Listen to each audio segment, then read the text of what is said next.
Darunahim International Schools, knowledge, virtue, and godliness. أعوذ بالله من الشيطان الرجيم. بسم الله الرحمن الرحيم.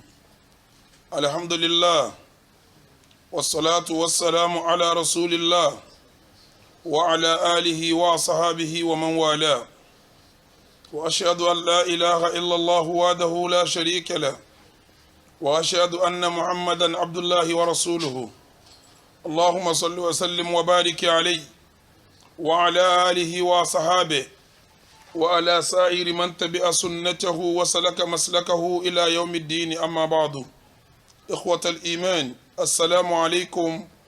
ورحمة الله وبركاته. ليكن في علمكم جميعا أن أصدق الحديث كتاب الله، وخير الهدي هدي محمد رسول الله، وشر الأمور محدثاتها، فإن كل محدثة بدعة،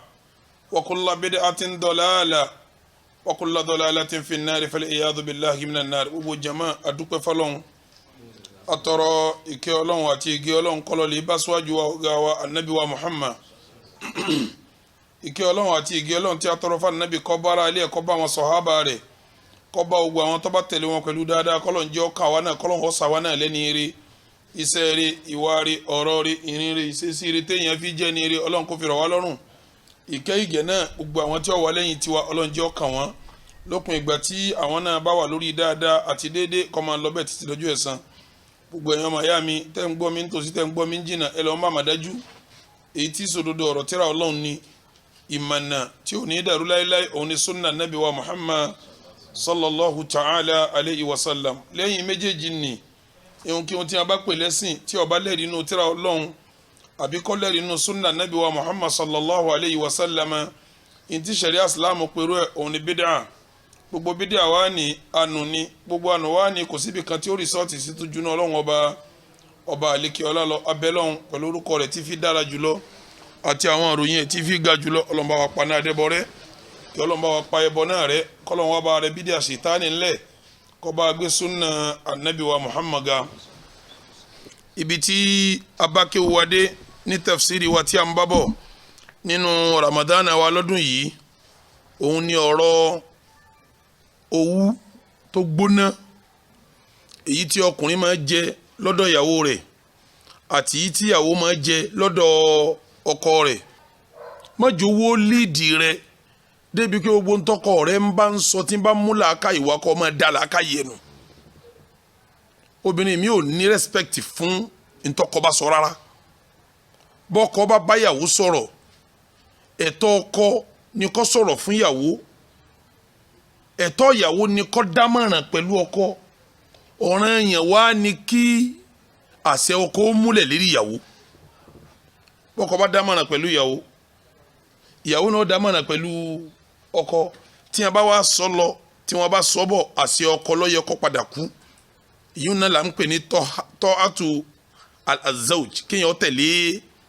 àṣẹ ọkọ. sẹ́rí nù tí ó lè paná owú tí ò ní jẹ́ kó wú mọ́ lágbára, òun ni kí obìnrin kó máa bọ̀wọ̀ fún làákàyè ọkọ rẹ̀, pàtàkì jùlọ níbi ọ̀rọ̀ tí ń bá ń jọ̀rọ̀ àwọn mọ̀lẹ́bí ọkọ,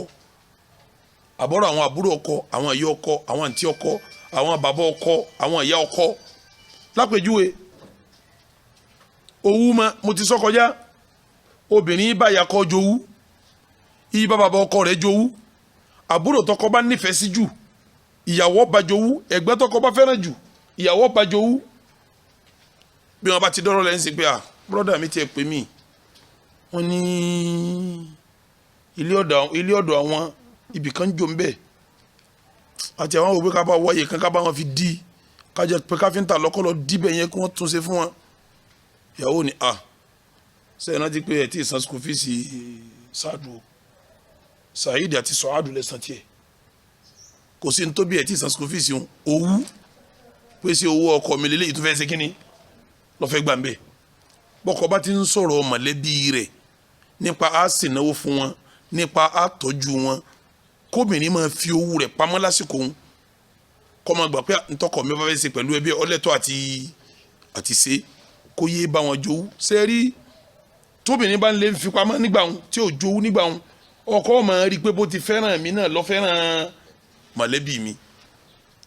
àmọ́ kó jowú débi pé wọ́n bá ti fẹ́ ṣe nǹkan fún mọ̀lẹ́bí láyé ó yọwọ́ ọjà ó yọwọ́ wàhálà ọkọ máa rí ọ nírì pé òun ò ní gbọ́yé lówú yín tó wọn máa gbọ́yé sí ni pé kò fẹ́ràn ẹbí mi kò fẹ́ rí ẹbí mi ní ojú nínú solution òun ni kíyàwó máa farabalẹ̀ fún làákàyè ọkọ tí ó bá máa farabalẹ̀ òwú lòun ó lòun ń jẹ ọkọ máa rí nírì pé kò fẹ́ kí n ṣe fún ọkọ tí ó bá máa farabalẹ̀ òwú lòun ó lòun ń jẹ ọkọ máa rí nírì pé kò fẹ́ kí n ṣe fún àwọn mọ̀lẹ́bí mi ni nínú solution nù ni nínú solution ìwọ ọkùnrin lónìí tí mo fẹ́ sọ yìí ó yẹ kó yé wọ ọkọ pé ọ̀ràn yẹn ni kóbìnrin ó jowú kọ́dà bójú òun nìkan lọ́dọ̀ ọkọ gbogbo ẹni bá ń súnmọ́ ọkọ orogún ẹ̀ ni wọ́n máa jẹ́ yóò sì máa bá wọn jowú torí tí ń bẹ́ẹ̀ndì owú ni pé mi mo ní ẹlòmíì ò lè ṣe kínní kò lè lẹ́tọ̀ọ́ sí kò lè gbà ìwọ ọkùnrin ọgbọ́dọ̀ lọ mọ̀ pé tóbìnrin bá ti bẹ̀rẹ̀ owú antuwajiha adihil mushkilata bisabr ìtò fi fèsì problem owó mi sùúrù ni nínú kọ́ lọ palẹ̀ mọ́ pé sùúrù ní fi bá lò tó bá ti bẹ̀rẹ̀ owó tí máa jẹ yìí ó ti sọ fún wọ́n fẹ́ ṣe nǹkan fábúrò rẹ̀ lọ́ba yọwọ́ nítorí fẹ́ ṣe kí n dùn owó ní jẹ bó bá ti bẹ̀rẹ̀ owó ó sì ṣe sùúrù ó dákẹ́ ṣé bó ti fẹ́ nu mo ti gbọ́ ọlọ́run ọkọ̀ wa máa ń ṣe ó ní pò ṣe mọ́ o torí mùsùlùmí èkúrọ́ ọkọ̀rọ̀ máa sọ fẹ́yìí tí ń jowú ni pé tọ́ mo ti gbọ́ ń tọ́ sọ ọlọ́run wa kọ́ wa èyí ọba ṣe ń lọ ọlọ́run kọ́ máa ṣe ọlọ́run ò sì ní kọ́ ọ níṣẹ́ ebú ṣe iṣẹ́ rẹ ló sì fẹ́ ṣe náà tẹ̀ iṣẹ́ rẹ òun náà lọ fẹ́ ṣe tẹ́lẹ̀ náà èyí tọ́lọ́ ń kọ́ náà lọ fẹ́ ṣe ọ wà ní sọ fún pé ẹ̀yìn ní ṣe mọ́ kọ́ wa lọ sí lẹ́yìn torí jọ́tọ́ wà mọ̀ pé o ṣe ọ wà di òpùrọ́ kọ́ wa ní kò ní rí ọ lẹ́yìn rí mọ́ pé bẹ́ẹ̀ ti wíńjọ ní náà kọ́ irọ́ yín ti pọ̀ jù irọ́ jojúmọ́ ayé kìnìkan inshallah mo rí pọ̀rọ̀ náà ká ọ la púpọ̀ mo sì rí pọ̀ ń jà fún bí o ti dá fáwọn ọmọ rẹ obìnrin ní ọ ọmọ àlọ́ ṣàdúrà èmi náà máa ṣàdúrà bọ́rọ̀ bá ti wá rí báyìí kọ́lọ́hún kọ́ wa máa ṣe ó fi sùúrù ṣe kínní àmọ́ kọ́ wá dìde sí pé kí n má ṣe kínní kan níjọ́ àwọn àbúrò yìí àti ẹ̀yìn òní ṣé kò ní yẹ mo fún wọn ilé yẹn ọmọ dàrú ẹni lálàáfíà ìwọ ọkùnrin gbọ́dọ̀ lọ mú palẹ̀ mọ́ sùúrù tóbi yẹn bá ti bẹ̀rẹ̀ òwú jíjẹ nínú solution tí ò ní jẹ́lé ọmọ gbóná fẹ́ni tó bá fẹ́bìnrin tó wù rẹ̀ lé tó sì pọ̀ solution ni pé ọkùnrin náà palẹ̀ mọ́ kíni sùúrù kọ́dà kó jó ìyàwó kan ọba àti tó jó ìyàwó méjì ọwọ́ alágbára torí tó bá gbé fóònù tó bá ń rẹ́ni tó sì wà lọ́dọ̀ ìyálé àbí ìyàwó wọ́n ti pè yín wọ́n ní ẹ má ṣàfara àbí lẹ́yìn ẹni tó rìn tó bá sọ pé mo ń lọ bí iṣẹ́ kọ̀gbọ́n kí bí iṣẹ́ ni àwọn àti mọ̀ pé akíní ti pè yín bẹ́ẹ̀ bá wà lọ́dọ̀ wa náà wọ́n máa kan yín lójú bẹ́ẹ̀ bá sì dọ́hùn nísìnyẹn ní ẹran ti wá mọ́ ọkàn àti sọ pé àtọ́ àbíbò láwa ṣe nísìnyẹn à ń lọ bí iṣẹ́ ni àbọ̀ tẹ̀lé mi ká lọ kí wọ́n náà wá ṣe fàájì lọ́fíìsì díẹ̀ lọ́fíìsì àtọ́ ẹ sá máa lọ ẹ máa fàdúrà sẹ̀ wá ọ̀ wá ní sọ pé ṣé ìgbọ́dọ̀ fóònù mọ́ni ìgbọ́dọ̀ ṣe kí ni mọ́ni kò pọ́n lé kò sì buyì kún ọ ó sì yẹ kó o ti lẹ́kọ̀ọ́ ẹ̀sìn débi pé kọ́ ọ mọ̀ pé bílẹ̀ yìí ó ti máa ṣe bẹ́ẹ̀ ní í ṣeun ìpalẹ̀mọ́ tí wọ́n wà ní fúnra ẹ̀ ni pé bọ́ bá ti bẹ̀rẹ̀ wàhálà sùúrù èyí tó kọ́nà nínú solution téèyàn fi ṣẹ́gun owó tí balẹ̀ jẹ́ téèyàn fi ṣẹ́gun owó tí túlé tí pẹ̀mí òun ni kí ni jẹ́mọ́ sùúrù àtọ̀rọ̀ tó dáa pẹ̀lú ìyàwó èyí tó lè jowú púpọ̀ òun ọ̀rọ̀ tó dáa lẹ́ẹ̀ máa sọ ń parẹ́ ọ̀rọ̀ tó dáa lẹ́ẹ̀ máa sọ ẹ sì máa fi sùúrù yẹn ju ẹ̀ lẹ́yìn náà sórí ibi tó ṣe sùúrù yẹn dé lábẹ́ sùúrù ó ṣe kíní kan tá ń pè ní bìnnáù àfikọ̀ ó bíúdì òun náà tó náà wà nífọkàntán sí ọlá ni mo fi ń sọ lẹ́ẹ̀kan pé ó rí àwọn àbí pé tọ̀ lọ́dọ̀ wọn ibi iṣẹ́ ni sẹ́yìn ló ṣeré kalọ́ ńgbà tẹ́ wà nílé ẹ ẹkú ti jáde náà tó yọmẹta ń gbé ẹjẹlẹ ọyẹ máa ṣe ẹmú rẹ ká lọ sọ àwọn pé tọ́ bá wá kí mọ́tò mọ́lẹ̀ tẹ wá débi sẹ́ńtò tọ́ tẹ wá ń ṣiṣẹ́ bí sẹ́ńtò tọ́ yóò rí i pé wọn ò ṣe kí ni wọn ò purọ́ ó gbìyànjú láti jó ní bìlífù sùúrù tó ṣe fún ó fi sùúrù ń bíúdi kó ní bìlífù nínú tọ́ bá sọ fún tọ́ bá ti mọ̀ pé tálájì bá wí náà ń ṣe bí orogún bá wá pè ọ́n tó tọ́ náà bẹ́ẹ̀ ni òun ló pè mí ó ṣe bó láwa ṣe ṣe ní dá lóhùn ni mo kò ti fẹ́ náà wọ́n náà sì mọ̀ pé kò lọ́kọ méjì yóò ní àwa náà mọ̀ àtọ́jú náà wọ́n bá débi àtọ́jú náà ìyáálé ní ọ̀sọ̀ yìí o káníyàwó ni yóò ní ṣé ìdíyàn sí òtó ni ṣé bá bá wọn bẹ̀ ni wọ́n fààyè lẹ̀fẹ́ lómi àdàkẹ́ ọmọ rẹ ní ọkàn dàkẹ́ náà ni ẹni bá ti gbọ́ fóònù wọn ara yóò ní balẹ̀ mọ́ kankan igbó àtọ̀ ọlọ́nkọ́ sáfì alára balẹ̀ àmọ́ sàdúrà náà ni ọlọ́nkọ́ sáfì alára balẹ̀ àmọ́ sàdúrà náà ni so tí ẹ rí mo mọ̀ kó fẹ́ràn mi ni ṣé wàá yọjú sí ni àbí ní yọjú sí ẹ máa lọ tẹ́ bá lọ ẹ kò fẹ́ dúró tẹ̀tẹ́lẹ̀ jẹ́ wọn bọ́ ṣe fàájì díẹ̀ sí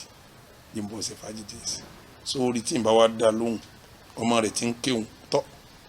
bóyá ara rẹ̀ ń gbóná díẹ̀ ni kò ní dùn mọ́ ọkọ ọmọ rẹ̀ ó ṣe kínní kó kú dùn mọ́ ọkọ ọmọ rẹ̀ ó kú jẹ́ wọn sáré yọjú sí bí n bá ti wọ́n lọ tọ̀nàtọ̀nà ní màá pè ọ́ kọ́ ọmọ kọ́kàn mi ò kúrò ní ọ̀dọ̀ rẹ̀ ó ti ń lọ lọ́mọ sí kínní lọ́mọ pè ọ́ yóò tó máa bínú ó tó máa pè é alágbájá ọlọ́wọ́n ọjọ́ màrí ọlálùbáríkà mo mọ̀ pé ó ní faradà fún mi láti jọ ìyá gbìyànjú bí ẹ bá ṣẹ̀sìn àbá ti fẹ́ àwọn ìyàwó kejì kẹta yìí náà ìbádàní súnà ni ó yẹ tó lè fún ọ lésì pé adúrú gbogbo súnà tó kúnlẹ̀ yìí súnà wọn lẹ́yìn wá súnà wọn nìkan lẹ́yìn lójú ní súnà àbí gbogbo ẹgbẹ́ yín wọ́n sàwọn súnà tó pé súnà òbí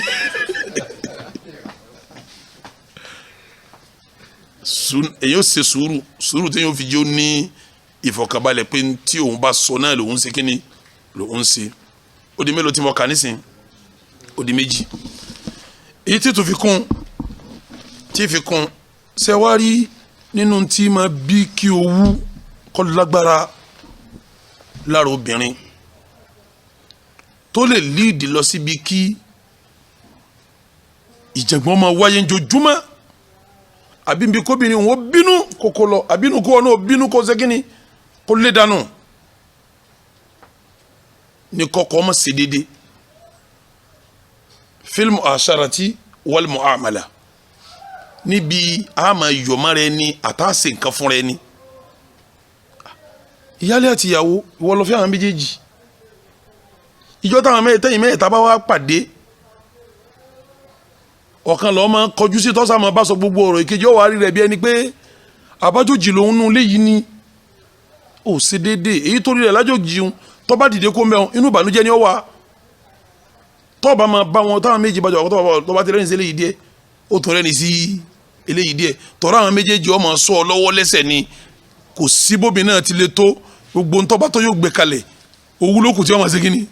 tí wọ́n máa rán owó lókùn tí wọ́n máa rán ọba tí ń bá wọn sọ̀rọ̀ tó bá ti rẹ́ni sẹ́lẹ̀ ṣiṣẹ́ pé ẹ̀yà sáàd ẹ̀kú jòkó ẹ̀rọ rẹ̀ ẹ̀kú náwó ni musaid ẹ̀kú náwó púpọ̀ ọlọ́run jẹ́ àmọ́ rírì bára wa sí ó tún kọjú sílẹ̀ yìí ní ó tún rẹ́ni díẹ̀ ó kọjú sílẹ̀ ní ó tún rẹ́ni iṣẹ́ tó gbanú ọ̀rọ̀ pọ̀ wà mú kasọ́dọ̀ wa jòkó tí ó wà lẹ̀ mọ́ pé ẹ̀yà sáàd wà ń bọ̀ náà èyí ò ní jásí pé o ní déédé fílmù àṣàrà nínú bá wọn lò ó ní déédé kódà ó ṣe déédé níbi ẹ̀rín ó ṣe déédé mbẹ torí kejì ń sọ pé tó bá ti fẹ́ sọ̀rọ̀ sọ bá ti máa bá wọn sọ̀rọ̀ ọmọ jájúmọ́ òun ni àmọ́ tó bá bá kejì ń sọ̀rọ̀ ọmọ smile bá sọ̀rọ̀ ọmọ rẹ́ni bá sọ̀rọ̀ ni sóhun ṣe ọ ní kí lóhun ṣe fún ọ bọ́ bá ti rẹ́ni sílẹ̀ yìí lọ́mọ rẹ́ni sílẹ̀ yìí tó bá ti ń bujú kẹ́ sílẹ̀ yìí lọ́mọ bujú kẹ́ sílẹ̀ yìí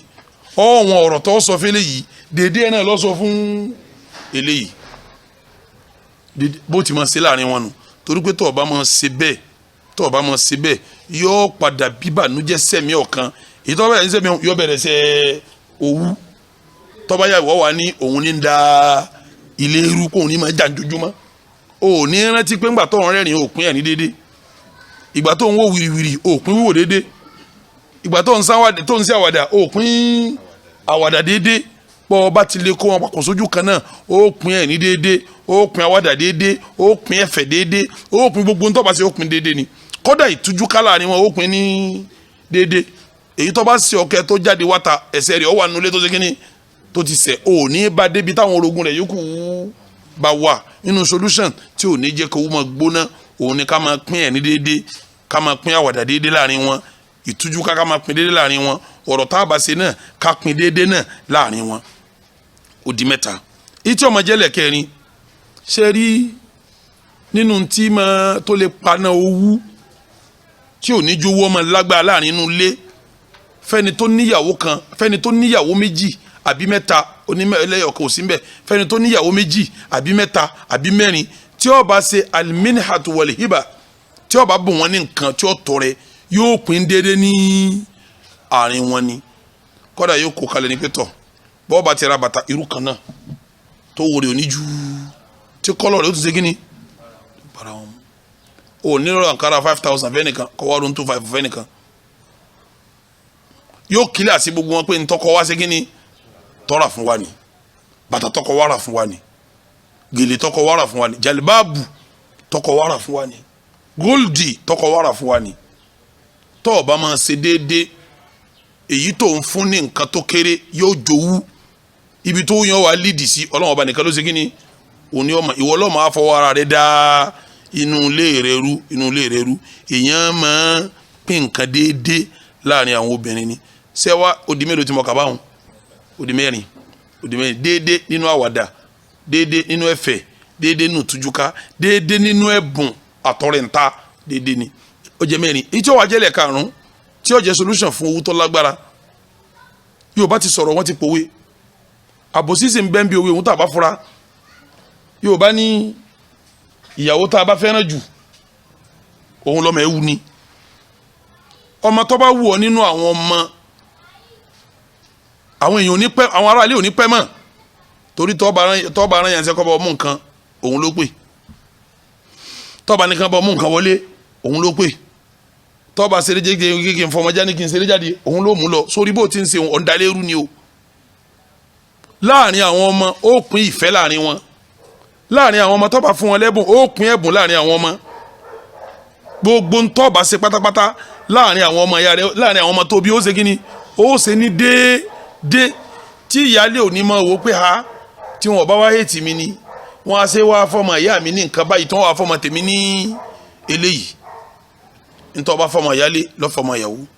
ntọ́ bá fọmọ ìyàwó lọ́ fọmọ ìyálé bọ́ọ̀bù ara sọ ọ̀rà fún wa bákan náà bọ́ọ̀bù ara bàtà láàrin àwọn ọmọ ọ̀rà bákan náà tọ́ba sanwó iléèwé kan náà ló kó gbogbo wọn sí tí gbogbo wọn jọ máa lọ́bẹ̀ tí wọ́n mọ̀ pé tọ̀ wọ́n jọ san school fees gbogbo wọn ni ọwọ́ lọ́wọ́ fọmọ kan sí iléèwé tí wọ́n ti ń gba $500,000 per term ọwọ́ amú kan ọlọ́fíìsì tí wọ́n ti ń gba $75,000 per term ìgbà wo ni èyí tọ̀ ń san 75,000 lérí ọmọ tiẹ̀ ìgbà wo ni ò ní bínú ọmọ pé tó ń sọ ni pé ọjọ́ ọ̀la tẹ́lẹ̀ yìí ọ̀dà ju ti eléyìí lọ tọrọ ẹ̀kọ́ tó ń rà fẹ́lẹ̀ yìí nínú owó yẹn owó ẹ̀kọ́ ń ju bó tẹ̀ jásí pọ̀ ọjọ́ ọ̀la kó wá ọwọ́ ọlọ́run lọ́wọ́ wọn èèyàn rówó tọ́mọ kò rówó tọ́mọ ó rán lọ léèwé ńlá kò rán lọ léèwé ńlá ntí ó jẹ́ ọwọ́ ọlọ́run nìkan lọ́wọ́ gbogbo eléyìí ìgbìyànjú ni àmọ́ lójú ọmọ èèyàn wọ́n gbà pé bí skul kan bá wọn ìtumọ̀ ẹ̀ ní pé ó ní tí wọ́n fà tójú táwọn ẹgbẹ́ ẹ̀ lọ ìtọ́ ń sọ fún yìí tí owó skul ọmọ tiẹ̀ kéré tó mú lọ skul tó wẹ̀ kéré ìtọ́ ń sọ fún ni pé ọ̀fẹ́ kọ́ ọmọ tiẹ̀ ò jẹ́ èèyàn ọmọ èyí tó náà lélẹ́rìí lónìí kọ́ jẹ́ èèyàn. series àìṣedédé láàrin àwọn ọmọ tíyàwó méjì mẹ́ta bá bí fún yàn ń bí kí owó ṣe kíni kọ́ lágbára lára ìyá tá à ń ti àbòsí fún àwọn ọmọ tiẹ̀ ńlẹ́lẹ̀ karùn-ún sẹ́ẹ̀rí dédé yẹn ó ṣe kókó gan láàrin àwọn ọmọ ìjọ kan arákùnrin kan tí ń jẹ́ Bashir ibn Sa'ad radiyallahu anhu ìnfà nàbí jẹ́rìí ó fún ọmọ rẹ̀ kan tí ń pè Nu'man ó fún ní nǹkan ó ní Rasulullah mo fún Nu'man ní nǹkan anabi wa bí pé ṣé bó ti fún Nu'man yìí a'tayta sa'ira waladika mithla hadha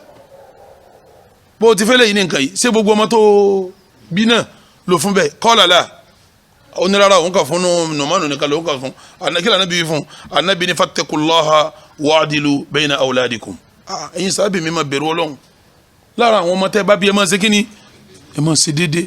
ìṣe déédéé láàrin àwọn ọmọ yìí máa jẹ́ kó wó ṣe kíni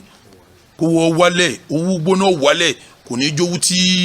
yóò gbóná mọ́ yóò jówú tó rọrùn yóò kàn kàròyé àti húhùhù tẹ́ máa sọ ní inú ilé káfí márùn tí mo kà yìí káfí kún mẹ́sàn tí mo kà níjó ní ọ̀pàpọ̀ wá jẹ́ mélòó ó jẹ́ 12 ó jẹ́ 14 ọ̀pàpọ̀ wá jẹ́ 14 tọ́pìkì eléyìí hùn solution fún owó tó gbóná lérí ẹ̀ mo kà solution 14 tọ́ ọ bá lo 14 inú lórí yóò ṣe kíni yóò wálẹ̀ yóò tutù yóò wálẹ̀ àmọ́ kì í ṣe yóò tán o kẹ́ ẹ gbọ́ mi yé o mo ní yóò tutù yóò ṣe kíni yóò wálẹ̀ ìyìn lówó ọ̀tán o tẹ́ ẹ bá ti lè fẹ́ bíi 2 mẹ́ta owó ìtàn o àrùn bẹ́ẹ̀ dìgbà tí kálukú fi túká lọ bọ́lọ̀ ni o kọ́dà gan bí wọ́n ọkọ bá tún fi ikú sàgbà wọn tí wọ́n bá tún sẹ́kù nulẹ̀ wọ́n tún fà á lọ náà ni o wọ́n tún fà á lọ ni tọ́ ṣé ẹ mọ̀ kí mo ti sọ nísìnyí pé solution fowó tó lè pààyàn tí òfin ní gbẹ̀mí mọ́ òun la sọ solution fowó tó lè da lérú tó lè mú ni kọrẹ ẹni tó lè mú ni jara ẹni níjàmbá tó lè mú ni sẹrẹ níjàmbá tí ń jásí pé solution aburú la wá kò túmọ̀ pé owó ṣe kí ni ọ̀tànlẹ̀ èyí ò ní jẹ́ wọn á bọ́ sí tọ́pìkì ẹlẹ́ẹ̀kẹta èyí tá a fẹ́ rán nínú Ramadan a ti sọ owó ọkùnrin sóbìnrin a wá sọ owó obìnrin sí ọkọ rẹ̀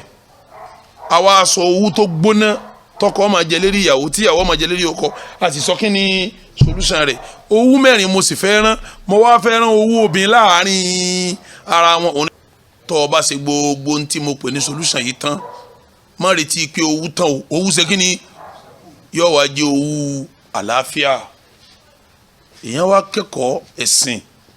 tó bá jẹ́ mùsùlùmí sharia islam tó gbé tó kalẹ̀ pé mathna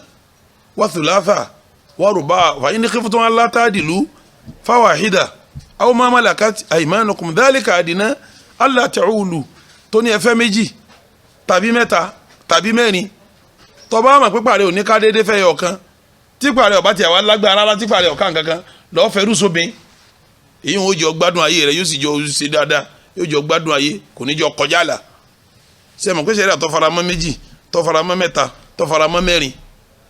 yóò ní ètò tí ó kọ́ wa lẹ́kọ̀ọ́ pé tọ̀ bẹ́ẹ̀ bá fẹ́ 2 bí ó ti máa ṣe kíni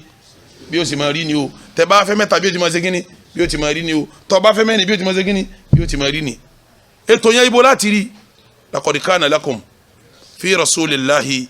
uswatun hasanatun liman kana yarju Allaha wal yawmal akhira wa dhakara Allaha kathira. a kọjá sínú ilé anabi báyìí a lọ wo bí a mọ̀ pé ní dédé láyé ẹnìkan lè jọ anabi lọ nínú dédé ẹnìkan lè jọ anabi lọ nínú káwá má wàá wù pẹ̀lú àwọn obìnrin ẹnìkan lè jọ anabi lọ nínú kóbìn ọwọ́ á da kọ́lọ́hún ó tún yàn sí kọ́ da kọ́ sáwọn obìnrin kan tọ́ da tóbi tá anabi fẹ́ sí inú ilé anabi ṣe dédé ọmọ wàá wù ọ̀dà alọ́kùnrin ọlọ́run tún ṣe àwọn ìyàwó rẹ̀ wọ́n jẹ́ èèyàn rẹ̀ obìnrin kan ọ̀dà tó wọn lérí lẹ̀ ẹja lọ wọlé tí wọn náà bí ti ń rí ìtọ́ bá múnú ilé tọ́ da tó báyìí tí ilé kan ọ̀dà tó tọ́ bá mú rí bá a ti fẹ́ sọ yìí mọ̀ pé tiẹ̀ náà ó ṣe kí ni yóò rí bẹ́ẹ̀ o ó yẹ kó ti wà nínú ẹ̀kọ́ ẹ̀sìn pé nínú ẹ̀kọ́ mùsùlùmí tọ́ lẹ́sìn pé bí ti ṣe kí ni bí ti rí nu kò sí tuntun bẹ́ẹ̀ anabi wa Muhammad ó fẹ́ yàwó pé 11 nígbà ọ̀ya wọ́n padà sí 9 sẹ́ra àwọn 9 wọ́n bẹ nulẹ̀ anabi lẹ̀ kan náà sọ̀rọ̀ kí méjì náà ni wọ́n sì fẹ́ nísìn 3 tiẹ̀ ń sìn tí etí ju 4 lọ tí o sì gbọ́dọ̀ kọjá 4 tọ́ra anabi wọ́n yọ̀ǹda fún kọ́ kọjá àmọ́ká wo ń táwọn 9 ń dánwò kí wọ́n náà mọ bí àwọn 4 tiẹ̀ ní o ti máa ṣe kí ni àwọn tí wọ́n máa dánwò èyí tí wọ́n fẹ́ sọ yìí nísìn bí àwọn bá ti ń di 3 nù lé ní ọmọ ṣẹlẹ̀ tí wọ́n bá ti ń di 4 yóò máa ṣe kí ni ọmọ ṣẹlẹ̀ oní méjì lè máa ní àwọn yìí tó méjì ó ní ń padà bọ̀ wá sí ibẹ̀ wọn náà mo ti mẹ́nu lọ́rọ̀ kan tí mo sọ kúnjú ní sẹ́rẹ́ àwọn ìyàwó nílé ànábì irú ẹ̀ náà ń ṣẹlẹ̀ ní sèkín sáré pàkíyèsí bẹ́ẹ̀ yẹn bá fẹ́ ìyàwó alákọ̀ọ́kọ́ tọ́lọ́mbà tún yọ̀ǹda fún tó tún fẹ́ kejì tálákọ̀ọ́kọ́ yóò máa rí ọ bí ẹni pọ̀ ṣàbòsí fún láti gbé kejì wọlé irú ìnira tó ń rí wọn yóò máa bẹ lọ́n pé ọlọ́run kò ṣe dáadáa wọ́n fẹ́ fẹ́ yàwó lé wọn náà wọ́n fẹ́ kí tí wọ́n fẹ́ lé òun yẹn kóun náà fara kínrun tí bọ́lọ̀mbà tún wá sí ọlọ́kùnrin tó ṣe dáadáa tó tún ṣe súnà kẹta tó ṣeun súnà àkọ́kọ́ ẹlẹ́hà àkọ́kọ́ yóò wá fẹ́ ẹlẹ́hà kẹta mara wọ́n wá dìde sí ẹlẹ́hà ti àárín súnà ni kò ní jẹ́ tuntun kí ni mo gbé jẹ́ mọ́ tọ́ba tún wá ṣe tó tún ṣe rọ́bíà ẹlẹ́ẹ̀kẹrin tún ṣe rọ́bíà ẹlẹ́ẹ̀kẹrin sọwárì tí wọ́n fa bọ̀dí ń jò ní èyí tó náà ẹsẹ̀ wọlé tó ṣe kí ni yóò fa àwọn náà bọ̀dí alákọ̀ọ́kọ́ àti nàmbà 3 wọ́n múra wọn nàmbà 2 àti nàmbà 4 wọ́n ṣe kí ni wọ́n wà bẹ̀rẹ̀ pátì inú ilé rẹ̀ yóò máa dùn kí nǹkan rí báwọn inú ilé ṣe kí ni ń dùn ni inú ilé ń dùn ni bílẹ̀ ọba tí ì rí báwọn dáadáa kì í dùn tó àmọ́ fẹ́ nípa rẹ̀ bá ṣe kí ni tọba kàní ọlọ́run ní wàyí ní khiftum alla ta'dilu fawahida ẹni bá ń pípa àwọn ọba ní kọ́ fẹ́yàwó kan kó mójú kó ń bẹ̀ kò sí láì fi ń bi kéèyàn fẹ́ kan dáadáa ni àmọ́ tí sẹ́rí àbá pè lẹ́tọ̀ọ́ ẹ̀tọ́ náà ni wọ́n máa ṣe kí ni sórí tí wọ́n bá ti di mẹ́ta tí wọ́n ń di mẹ́rin òṣèlú bẹ̀rẹ̀ òṣèlú ó bẹ̀rẹ̀ nulẹ̀ rẹ̀ kò sọ́gbọ́n tó dá sí ẹ já lọ wọ̀rọ̀ tí mo sọkù níjọ́ ní inú ilé ànábì wa Muhammad tí wọ́n pẹ́ mẹ́sàn-án bẹ̀rẹ̀ kan náà òṣèlú bẹ̀rẹ̀ ìyàwó Aisha radiyallahu ta'ala anha ọjà charlie pati kan ìyàwó Zainab bintu Jahsh òun náà jẹ́ pati kejì kálukú wọn dẹ̀ ní quality la tí wọ́n fi lè jọ́gà ìyàwó Aisha ọmọ èké lọ wọlé kò lọ ilé ọkọ kan darí rí ó sì yá yìí anabi dẹ̀ fẹ́ràn ẹ̀ tá anabi ọ̀fẹ́ nífẹ̀ẹ́ obìnrin kan ju tá Aisha lọ nígbà àdíjà lọ tán ni o nígbà àdíjà lọ tán ẹ wá rí ìyàwó Zainab bintu Jahsh òun náà rẹwà lẹ́yìn ìgbà tó rẹwà tán ọlọ́run látòkè sánmà keje lóní kànábì ọ̀fẹ́ tí ẹ di mélòó ó di méjì ẹ̀kẹta òun àtànábì jẹ́bi ìdílé ìyá rẹ̀ ẹbí ànábì ni ìdílé ìyá Zainabu ẹbí ànábì ni tí ó wò pé inú ilé láwa bẹ́ẹ̀ bá sì lẹ́rẹ̀ wà wá rí à ń kó láti sánmà wọn ti fi èmi fún ẹni ẹ bá fi fún ànábì láti sánmà ọjọ́ ojú láàrin òun náà rí rẹ̀ pé òun náà lè ṣe olórí kan Aisha wa kó pati ọkọ àwọn kamara ìyàwó Aisha náà kó àwọn kamara sẹ́mi pé ìyàwó Àdíjà ti bímọ abẹ́ẹ̀kọ́ sẹ́mi pé bó ti wá ọmọ tó bí tí ń bẹ́nu lé tóun náà jóbi obìnrin lòun náà owó wà lára tiẹ̀ náà ìyàwó Fatima radiyallahu ta'ala anha sẹ́mi pé òun náà jọyìn pati àwọn Zainab lọ́jọ́ yìí wọ́n mú un náà mọ́ra àwọn Zainab wọ́n rọ́ sí lọ́pọlọ òun náà wọ́n gbé mọ́ra ọgbà gbígbé kí ni wọ́n ń ṣẹlẹ̀ ẹ jẹ́ máa lé díẹ̀ sí yín nínú àwọn tí ń ṣẹlẹ̀ nílẹ̀ ànábì wa Muhammad torí kọ́ ọmọdé ọba oní bí wọ́n bá ti ń di mẹ́ta mẹ́rin bí wọ́n náà ti máa rán nu kò sí tuntun bẹ́ẹ̀ mo ti sọ̀rọ̀ náà kò lábọ̀ njẹ́ òní ànábì wa Muhammad ilé tó fi ìyàwó Aisha sí ó sún méjì ibi tí àwọn èèyàn láǹfààní àti máa ní access síbẹ̀ toro sún méjì masalasi mímbàrí títí ń kírun ni ilé ìyàwó Aisha ni masalasi náà ni báwọn èèyàn bá ti ń wá láti rí ànábì ilé Aisha súnmọ́ bi tí gbogbo ẹni bá ti wá gbé ẹ̀bùn wá fún ànábì wa Muhammad sallallahu ta'ala alayhi wa sallam ilé ìyàwó Aisha wọn máa sábà drop ẹ̀bùn yẹn sí máa gbé ẹ̀bùn síbẹ̀ sẹ́mà olórí pátì kan ni sẹ́ǹkọ́ àwọn pátì tó jẹ́ àǹtí tiẹ̀ náà wọ́n mọ̀ rí bí ẹni pé ó ní ọwọ́ tó lájáwọ̀ lérí ó lọ́wọ́ tó ga lórí àwọn torí ìyàwó Aisha ní wàá sọ pé ya wọ́n ti gbé kinní wá anabi ní agbọn ọ̀ya mọ́ ẹmú ti kinní lọ ẹmú ti kinní lọ ẹmú ti kinní lọ ẹmú ti kinní lọ èyí tó jẹ́ lérí pátì tó wọ́n máa wò pé a yóò máa sọ gálí mi ní ọ̀rọ̀ tí mo fẹ́ sọ yìí ẹ lọ lè wọnú Sahihu Muslim ibi tí a ń pè ní kitabu Fadaili Sahaba ẹ bọ̀rọ̀ yìí ń bẹ̀ sẹ́mi pàdé tó bá ní Sahihu Muslim ó kù ní kò ní àlàáfíà nígbà òdìjọ́ kan ẹ jẹ́ àgbé àdìsí yẹn yẹ̀ wò nígbà òdìjọ́ kan àwọn Zainab bá dìde pé ìgbìnà yìí ti ń lọ yọ̀ọ̀dà Zainab bá dìde lọ́ba káwọn tiẹ̀ náà jọ pé tọ́ ẹ wo kí ni yóò lójú tó o àìsàn lè máa pín nǹkan lé wa lọ́wọ́ o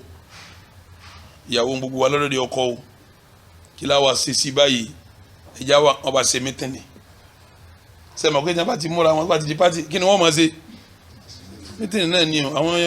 ẹgbẹ́ máa ń ṣe mítìnì ẹgbẹ́ olórogún náà bá ṣe mítìnì ṣe náà bọ̀ táwọn yẹn bá ṣe mítìnì kí wọ́n ṣe tẹ́ bá débẹ̀ ẹ bá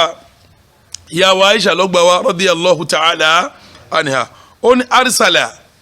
azwaju nabiyyi sallallahu alayhi wa sallam fatimata binta rasulillahi ila rasulillah wala nabi wa lọ́dọ̀ hun àwọn ìyàwó anabi bá kó jọ wọ́n bá gbé Fatima dìde tọ́jọ́ ma nabi àwọn tí wọ́n kó jọ àwọn jama Zainabu ni o wọ́n bá ní tọ́ kí Fatima wá lọ lè bá nabi wala nabi wà lọ́dọ̀ hun níjọ́ náà wọ́n ní kí Fatima wá bá fastadhanat alayhi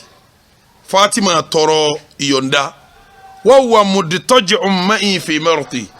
anabi sì rọ̀gbọ̀kú sóhun níbi ọ̀dọ̀ ọ̀hún báyìí anabi rọ̀gbọ̀kú sí fa adina laha anabi bá ní kí Fatima ṣe kíni kó wọlé ńgbà tó wọlé ọba ní ya Rasulallah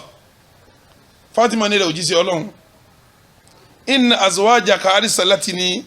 ilayk àwọn ìyàwó rẹ ni wọ́n rán mi wá bá ọ yas'alnaka al-adla fi ibnati Abi Quhafa wọ́n ní kó wọ́n sọ fún ọ wà nábì pé ó ṣe déédé pẹ̀lú pọ́dọ̀ ọmọ Abi Quhafa lọ́mọ jòkó ọ̀dọ̀ Aisha lọ́mọ sábà ṣe kínní wọ́n jòkó wọ́n wá rí ọ pé ó ṣe déédé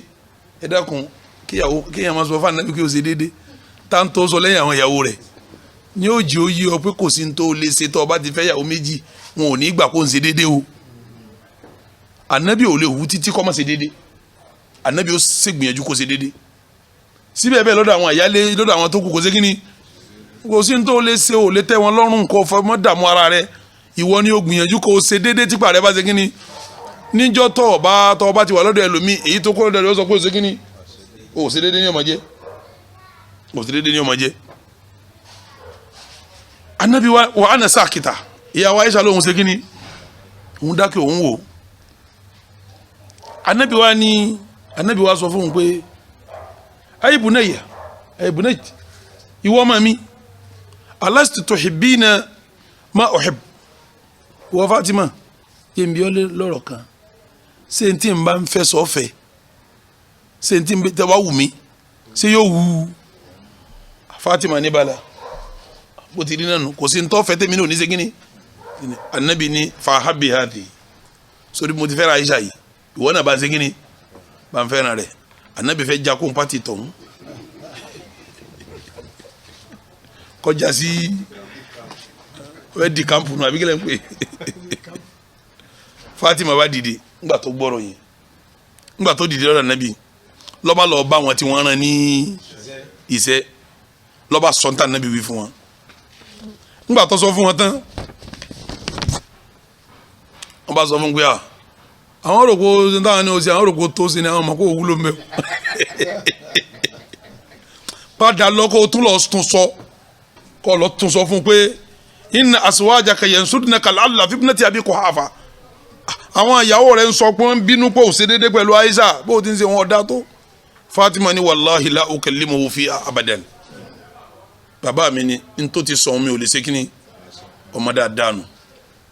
ntí bàbá mi ti sọ̀hún mi ò lè sọ mọ́ ìyìn lè sọ lé mọ́ èmi ò lè sọ lé mọ́ tọ́ ìyàwó Aisha wa ń sọ fún wa pé àwọn ìyàwó ànábì wa wò pé ta ló kù táwọn lọ Zainab ní èmi ò lọ sẹ́wọ̀n kí ẹ̀tẹ́lẹ̀ náà wọn náà lórí ó lé mi ò lọ ó ní Fatima bá wọlé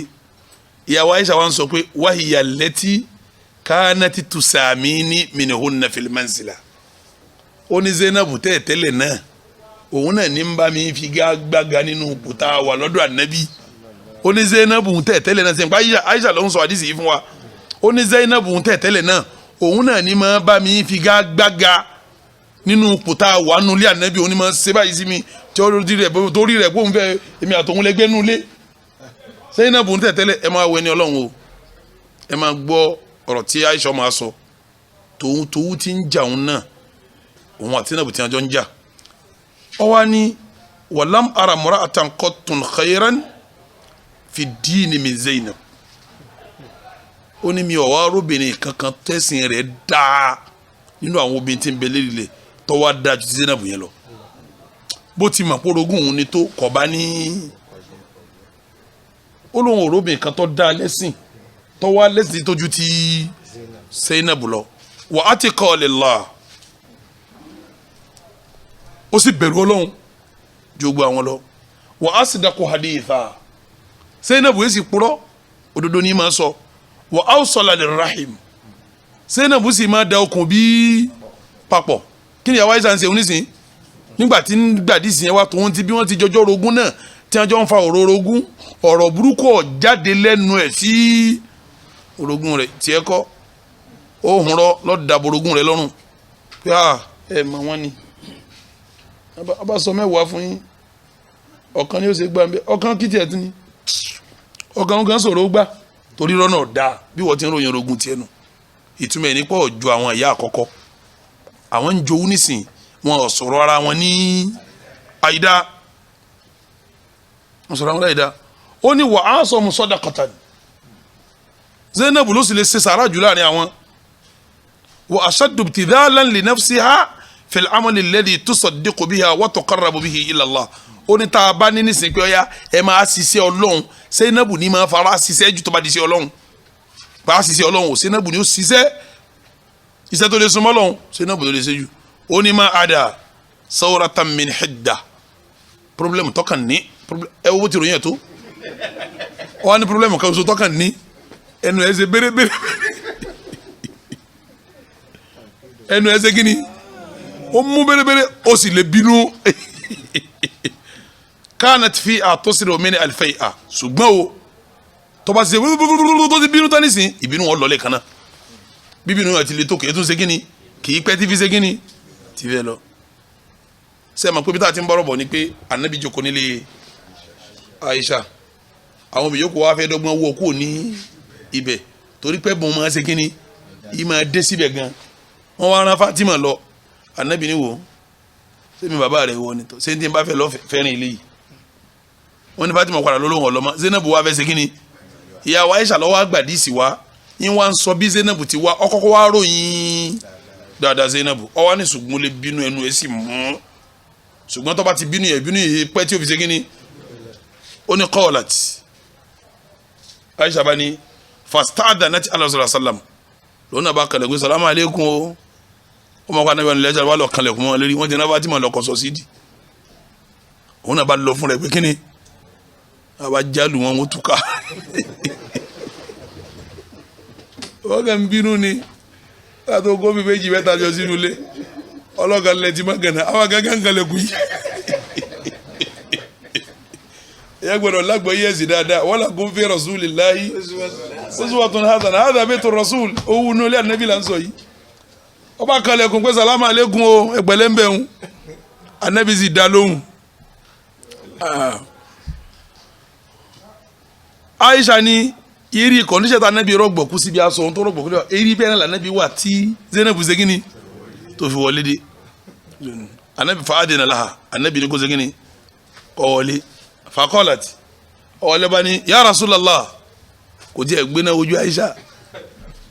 kò wó kankan ó ní ya Rasulallah anabi ní nà òjì sí Ọlọ́run ó ní inna azwajaka arzalnani ilayka yas'alnaka al-adla fi ibnati Abi Quhafa àwọn ìyàwó rẹ̀ papọ̀ gbogbo wọn papọ̀ wọ́n ṣe mítìnì wọ́n rán mi wá wọ́n lò ṣe déédéé pẹ̀lú Aisha ọmọ Sidiq Abubakar Sidiq ibn Abi Quhafa ibnatu Abi Quhafa ó ṣe déédéé pẹ̀lú ẹ̀ ó ṣe déédéé pẹ̀lú ẹ̀ rárá bó ti ń ṣe yọ̀ da insọ̀tà náà bí fún mọ̀ wákọ̀ àti bí lọ́ba kọjú sí mi ní máa ń bù mí wọ́n wá ṣe tán oníwọ̀n búra wọn nílé rẹ̀ mọ́ ó ti á búra wọn ilé rẹ̀ náà ó ti máa ṣe kí ni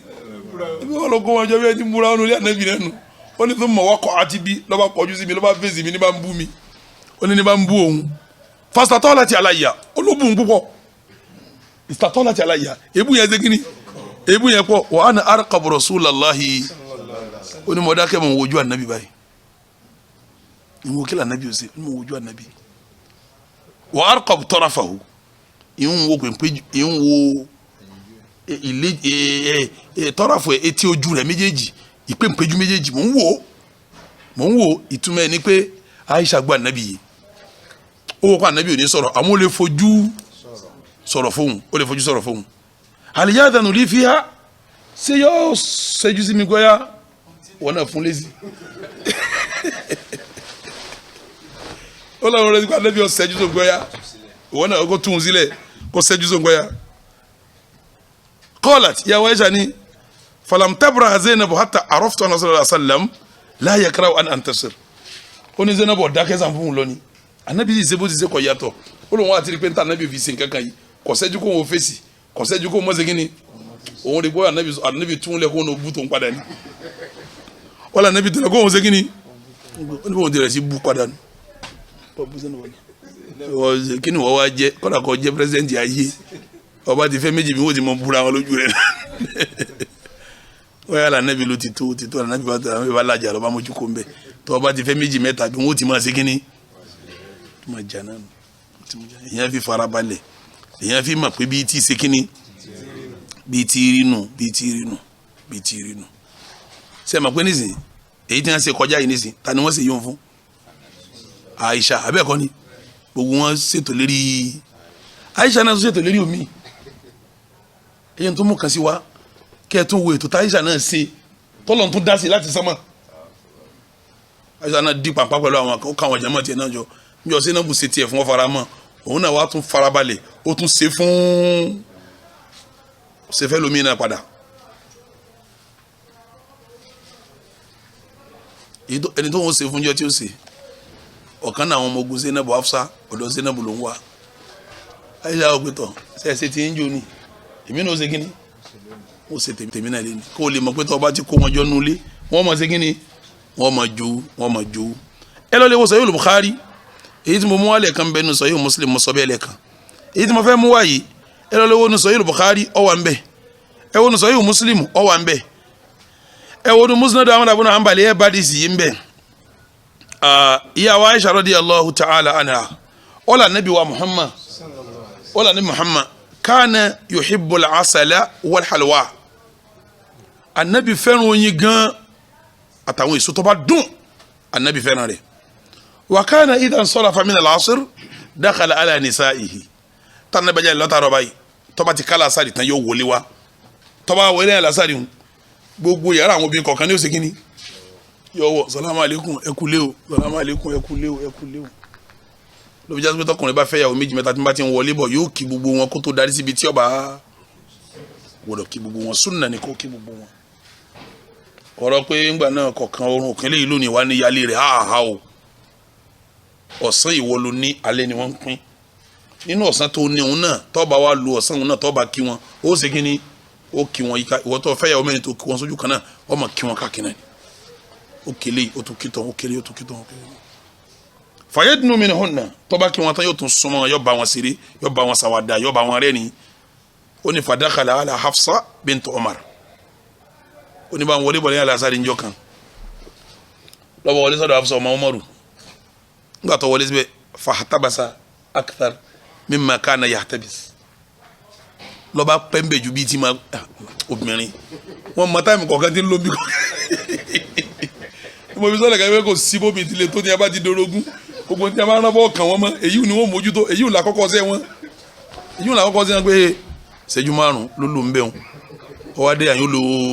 ìṣẹ́jú méjì wọ́n ti máa jà sínú o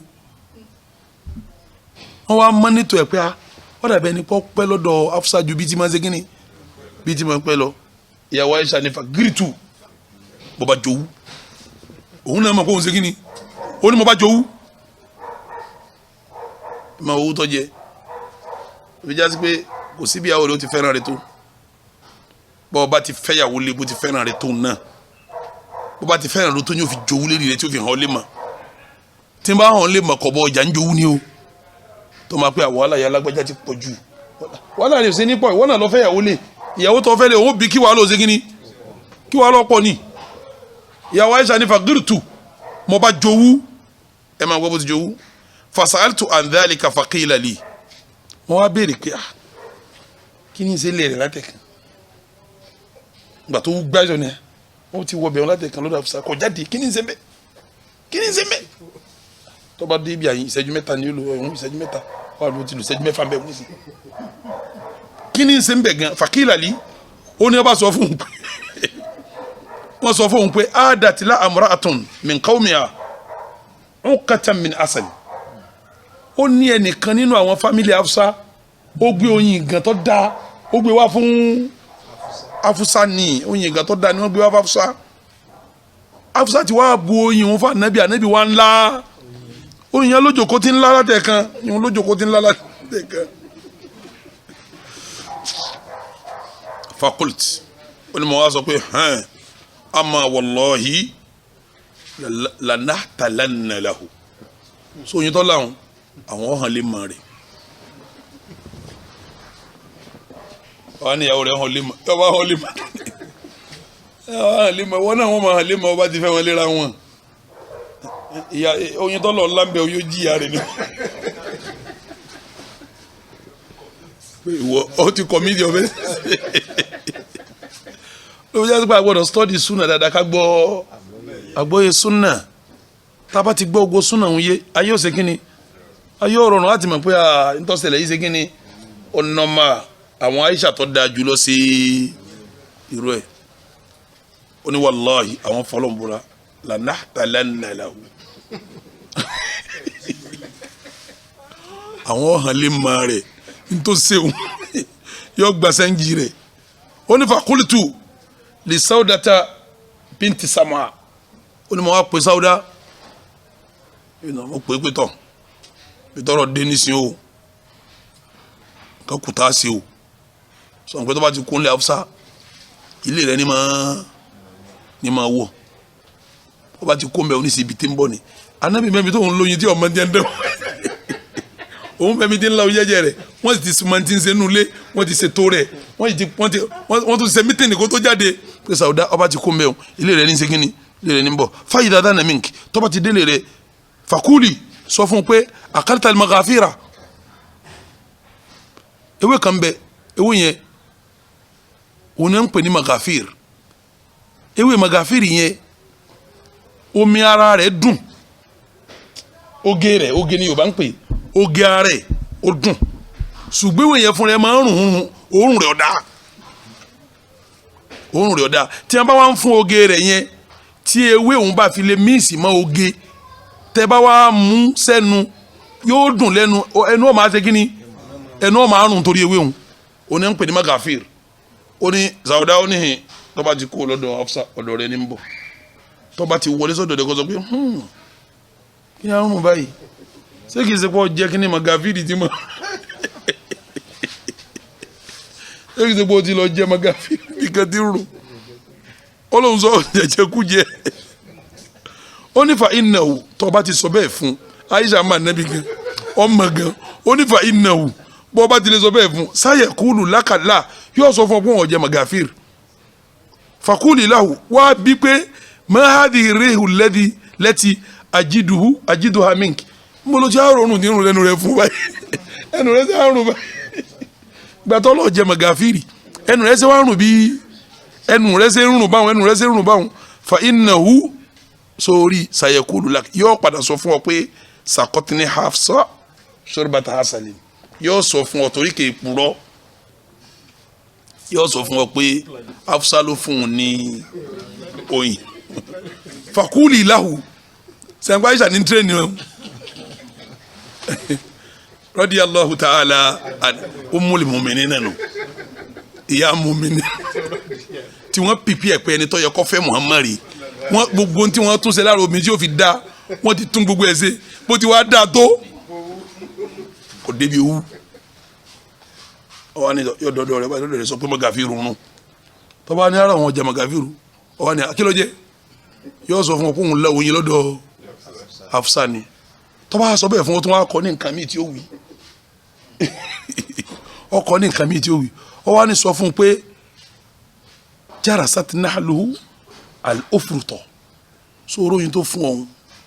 ó ti da kíní kan sí ti ń fẹ́ rún tí ń pè ní ufruto ó ti dààmú yín kì í ṣe pé oyin ló fún ọ pé oyin kọ́ kò í ṣe pé oyin tí wọ́n ti da nǹkan mọ́ tí kan rún gbogbo ẹnu rẹ nínú yìí kọ́ sọ bẹ́ẹ̀ fún ó ní nígbà tó wá kọ́ bẹ́ẹ̀ tán ìyá àtọ̀hún Sauda bintu Zuma àbí Zam'a ọ sọ fún pé ní wasa akulu dhalika kẹrẹ gbẹrú kan náà gbogbo wọn òun náà sọ fún pé mẹjẹ àdàmú rẹ òun náà sọ pé àfilẹ rẹ mẹjẹ àdàmú rẹ jọ jẹun tí ọba jẹ kó máa lọ rẹ filáyà balẹ̀ kò sọ bẹ́ẹ̀ fún o ó ní tó ní wíwùn wọn wí bẹ́ẹ̀ máa retí èsì nígbà tí ìyàwó Aisha parí tọ̀dọ̀ Sauda ó tún bọ́ sọ́dọ̀ Sofiya ó tún pe Sofiya náà pé tọ̀ ọba tí kò ń lè Sauda ilé rẹ ní bọ́ba ti dọ́dọ̀ tiẹ̀ náà sọ fún un pé ọjà magafiru tọ́ba lóhùn ọ̀jẹ̀ sọ fún un pé ẹnu rẹ̀ rùn bí ẹnu magafiru tọ́ba ní rárá ọ wà ní kí ló jẹ́ ọba lóyin ní sọ pé oyin òun náà wọ́n ti mí sí gúfúrú tọ̀ máa wò torí òun nírùn bí nírùn bí ti rùn yìí Sauda sẹ́yìn pé ó ti ṣiṣẹ́ lórí Sauda ó tún bọ́ sọ́dọ̀ ta ni Sofiya ó tún ṣiṣẹ́ lórí ìyẹn náà lóhun ti gbọ́ kọ́ọ̀láti ìyàwó ẹ̀jẹ̀ sọ fún wa pé ní tẹ̀kúlù Sauda fa wallahi ma huwa illa an qama ala al-bab fa aradtu an ubadiyahu bima amaratni bihi ó ní kọ̀ pẹ́ báyìí dé anabi kan jáde nínú ilé Hafsa ọlọ́kàn dúró ẹ̀rọ ní kanlẹ̀kùn lọ́fẹ́ wọlé òun olóńgbò yà palẹ̀ mọ́ dáadáa torí kó wọn lè ṣe táyìṣà ní kó wọn ṣe fún ó nígbà tó dọ́dọ̀ òun ló ń bá sọ bí wọ́n ti ní kí wọ́n sọ pé ya Rasulullah akarita magafir anabi ó ti jẹ́ kí ni magafir ni anabi ní rárá o kí wọ́n nírun lẹ́nu rẹ̀ yìí ó ní Hafsa ló fún un ní oríjìnà mu ló ní ó ti mísì orin pẹ̀lú gúfúrútọ̀ ó ti mísì ẹ̀ pẹ̀lú gúfúrútọ̀ onígbàtọ̀ anabi wa wò ẹnu ó tún wá kó mbẹ́ náà lọ́ba tún kó mbẹ́ fàlámàdàlẹ̀ onígbàtọ̀ wáyà náà ó tún wọ́dọ̀ Sofiya náà jẹ́ kí ni lọ́ba awádọ́dọ̀ tó ń ná òun náà bá sọ bẹ́ẹ̀ fún wọn sọ bẹ́ẹ̀ fún tán gbogbo bí tí wọ́n ń dé gbogbo àwọn yòókù Aisha wọ́n ti pass information wọn di bákan náà anabi wa kó mbẹ́ tán anabi tí wọ́n padà wá wọlé Hafsa padà falamma dara ila Hafsa ngudi Hafsa padà qalat Hafsa wani ya Rasulallah ala uzkika min sekin tó bá bu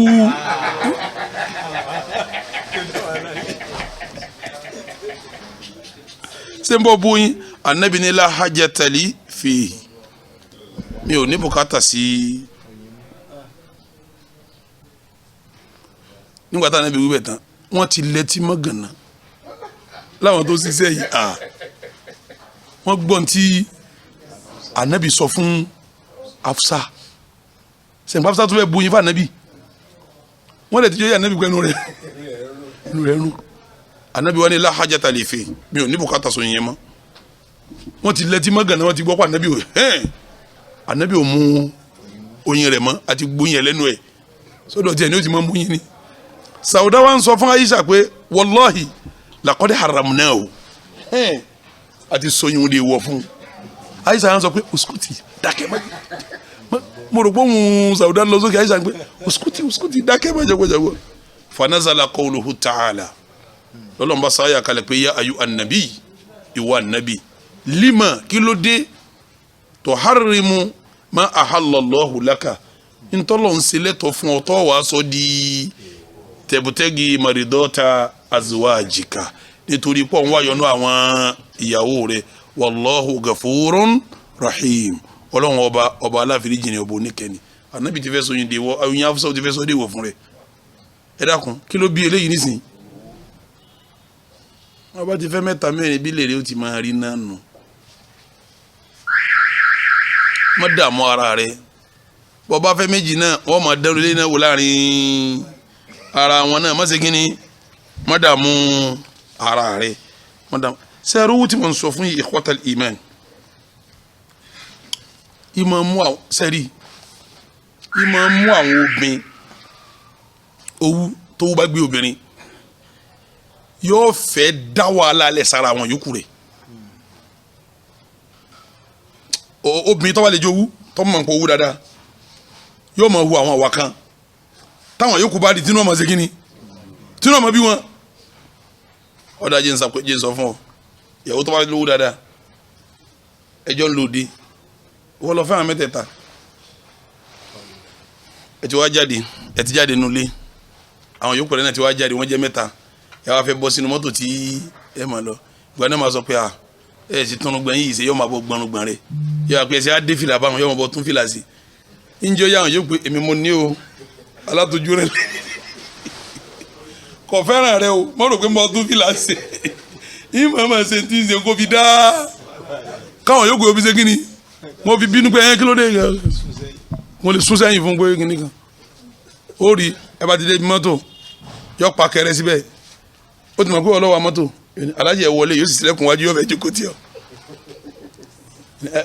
ẹ máa ń kì í wá kí n bá yín mo dání kì í ṣe kó fẹ́ràn rẹ̀ débi ọbẹ̀ fi yí àwọn yòókù pé àwa la ní èmi mo ní nǹkan mi kì í ti yín ẹ wo ẹ má dára yín láàmú irú ẹ náà ń bẹ nínú ilé ànábì sallallahu ta'ala alayhi wa sallam ẹ lọ lè wo hadith mo fẹ́ kà yìí ń bẹ nu Tirmidhi ẹ rí gbogbo tí mo fẹ́ kà hadith ni yìí sì ń bẹ nu Muslim Ahmad ibn Hanbali kí la hadith náà Aisha máa ń ṣe àwọn nǹkan kan tó bá ṣe báyìí tí ó fi ní àwọn yòókù ẹ̀ ní ara kó lè mọ̀ pé mi mo ṣe kí ni èmi mo lọ́kọ mi bóbi tí mo ṣe nu owó wọn débẹ̀ tó bá wá débẹ̀ lè tiẹ̀ náà má dààmú ara rẹ̀ ẹ̀rọ obìnrin mi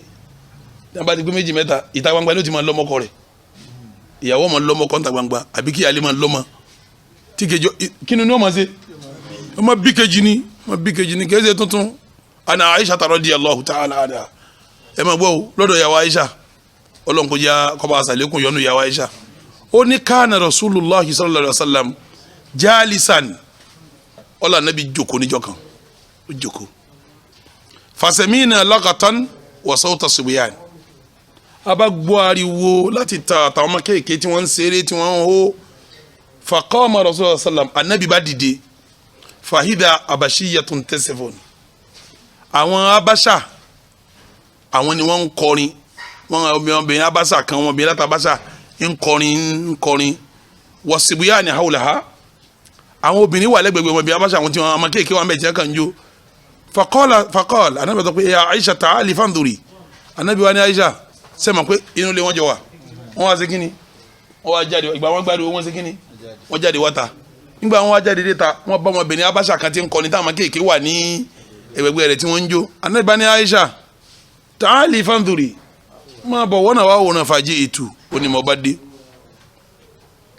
wà mo dé báyìí dé fawada'tu lihyaya ala mankibi rasulillahi sallallahu alaihi wasallam ó lóun bá gbé jágbọ̀n wọn báyìí òun bá gbé lérí èjìká nàbí ó gbé jágbọ̀n lérí èjìká nàbí ó dó sẹ́yà nàbí ó wá gbé jágbọ̀n lórí èjìká nàbí gbé jágbọ̀n síbẹ̀ bóun ti jáde tán tó gbé jágbọ̀n síbẹ̀ àwọn orogún rẹ̀ náà sí kíni sẹ́yìn fún àwọn náà gbádùn kí làwọn náà ṣe àwọn náà jáde wá wọn wá bá tó gbéjì ká lérí anabi wa ń tra ibi kó tiẹ̀ yẹra ńgbà táwọn ìgbà wọn lọ́wọ́ rìn èjìká mọ́ bẹ́ẹ̀ dẹ́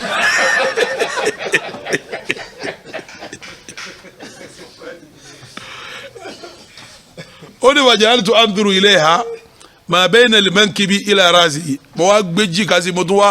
wá fẹ́ jìká àwọn síbi mo fi kan bí mo fọ́nù mi kan bí eré anabi rà dábàá yìí ìwọ́n ń wo àwọn ọmọ tí wọ́n ń ṣeré wọn anabi wa rí kó ti bẹ̀rẹ̀ òwú anabi wa sọ fún pé ama shab'it ṣé ètò ṣe wọn ò tó ni ama shab'it ṣé ètò ṣe wọn ò tó ni ó ní faja'altu aqul là tọ́ba ní kò tó ní kéètò tọ́ba tó ní àṣẹbí tí tó ní kéètò tọ́ba ní sẹ́yìn tó ṣe wọn tó ní kò tó ṣé kò tó ní wọ́n tó ní kò tó ó ní torí kí lòun fi ṣe bẹ́ẹ̀ lè anzora manzilati indahu kí n lè mọ pọ̀ tí mo ní lọ́dọ̀ ànábì mo dìídì sí káwọn orogún mi ó rí kí wọ́n lè mọ pọ̀ tí mo wà lọ́dọ̀ tí ìrọ̀ ẹ̀ bá ń ṣẹlẹ̀ sí wọn náà má jẹ́ ó ṣe kínní má jẹ́ ọba oní òjijì yọ bọ́ lójijì sẹ́rọ̀bìnrin tí owó wọn bá lágbára tán wọn ò kọ̀ láti máa ṣe àwọn nǹkan tí wọn máa fi járáǹkì ara wọn lọ́dọ̀ ọkọ bọ́ ọba ti fẹ́ kan tó fẹ́ kejì ìkíní ọmọ járáǹkì èkejì ọmọ járáǹkì àkọ́kọ́ tí ọmọ fi yí ọ̀pọ̀ òun lóbi gidi eléyìí èso bí o ẹ̀kàn fẹ́ wọn wá bí ni o wọn lẹ́tọ̀ bí o àwọn òbí wọn máa hùwà bẹ́ẹ̀ láàrin ara wọn ẹ jẹ́ má pèjúwe wá fún yín ẹ lọ́ọ́ lè wọ́n sọ yóò Bukhari tẹ́ bá débẹ̀ bọ̀rọ̀ yín bẹ́ẹ̀ kìtàbù nikah báàbù nikahil abkar ìgbà tí ń sọ̀rọ̀ pé kéèyàn fẹ́ ọlọ́mọge kéèyàn sọ̀rọ̀ pé ọlọ́mọge kéèyàn fẹ́ ọlọ́mọge ìyàwó Aisha radiyallahu ta'ala anha tí wọ́n bá wà pẹ̀lú àwọn orogún rẹ̀ báyìí kànábì jókòó táwọn orogún yẹn náà wà ń bẹ̀ ẹ máa gbọ́n tí ó máa sọ ọ̀rọ̀ tó fẹ́ máa sọ yìí nísìnyí wọ́n fẹ́ járáǹkì àwọn tó ṣe kíní tó kù ní o kó fi yọ pé ẹ̀yin wo tá ẹ̀yin bólẹ̀ tí ń bọ̀ ẹ̀yin wo bólẹ̀ tí ń bọ̀ ẹ̀yin tẹ́ ẹ̀ dáa tó wà yìí obìnrin máa ń sọ̀rọ̀ ọ̀rọ̀ bẹ́ẹ̀ láti járáǹkì kejì ẹ̀ yàrá pé mẹ́ta ọ̀kan sọ̀rọ̀ ẹ̀ láti járáǹkì àwọn tí tó kù yàwá ẹ̀ṣọ́ wa béèrè pé ya Rasulallah ìrí òjíṣẹ́ Ọlọ́run ara'ayta law nazalta wadiyan wa fihi shajaratun qad ukila minha wa wajadta shajaran lam yukal minha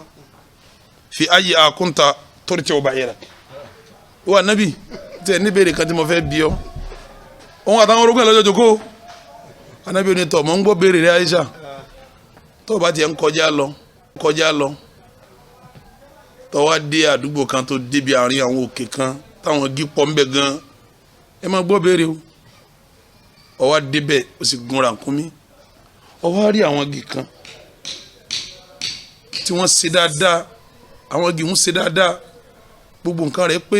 kọ́dẹ̀ ẹran kankan ò tí ì jẹ nínú ewé igi ń rí ó tún wá wọ ẹgbẹ́ kejì báyìí ó tún wá rà àwọn igi kan táwọn ẹran ti jẹ́kù láàbọ̀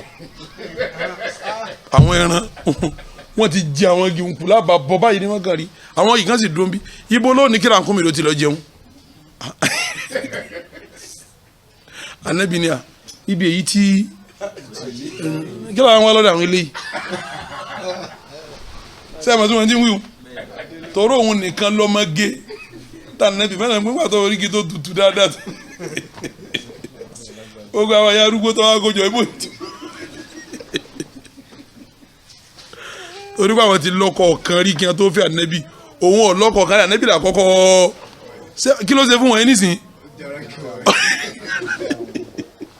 ọjà ránkì wọn ni walakum fi rasulillahi uswatun hasanatun liman kana yarju Allaha wal yawmal akhira wa dhakara Allaha kathira tọ́ bí inú ilé ànábì ti rí nu ìwọ tó bá ti kóbìnrin jọ bóbìnrin ó ti máa jowú láàrin ara wọn ẹ jẹ́ n fi kan lé kí n wá dúró ẹ jẹ́ n fi kan lé sí kí n wá dúró sẹ́rẹ́ àwọn obìnrin bẹ́ẹ̀ bá ti kó wọn jọ owó wọn máa débi pé tí wọn bá jára nkì ara wọn tán gan wọn ó jowú débi pé àfi kó lélẹ̀ yìí jáde o owó débẹ̀ pé ó yẹ kẹ́ ẹ ti lé lọ ẹni ṣe láti jọ yìí kí ẹ máa ṣe báwọn pẹ̀lú ọkọ irú kí lòun ṣe tóun náà lè ṣe wọ́n máa wá láì fi síra wọn ní ẹsẹ̀ kọ́kọ́ lè ṣe kí ni ó lè lé kan lọ sẹ́wọ̀n kí irú ẹ̀ náà ń bẹ́ ńlẹ̀ Yorùbá ń bí pé nìkan lédè kó pé tọ́ ọ̀nà sá máa sànú ó yẹ kẹ́ ẹ ṣe kí ni díẹ̀ lè fáwọn ọmọ wa o kí ló dé sọ́ọ̀mù àti àbáwọn ọmọ orogún rẹ̀ gbogbo wọn ni ẹ kó lọ kọ́lá bẹ́ẹ̀ ní káà náà kálọ̀ àwọn náà lọ ẹ má jẹ́ nìkan mi ẹlẹ́hàn gbogbo yín kò síbi tẹ́ ń lọ ọ̀rọ̀ yàtọ̀ síbẹ̀ o àti lọ́ọ́ ra kínní ni wọ́n sọ pé ẹlẹ́hàn kan wò tẹ́lẹ̀ ń bẹ̀ mo sì wo jàlíbàbù ní tọkọ́lọ́ sásánú àwọn tí wà yí gan-an kò rí nǹkan kan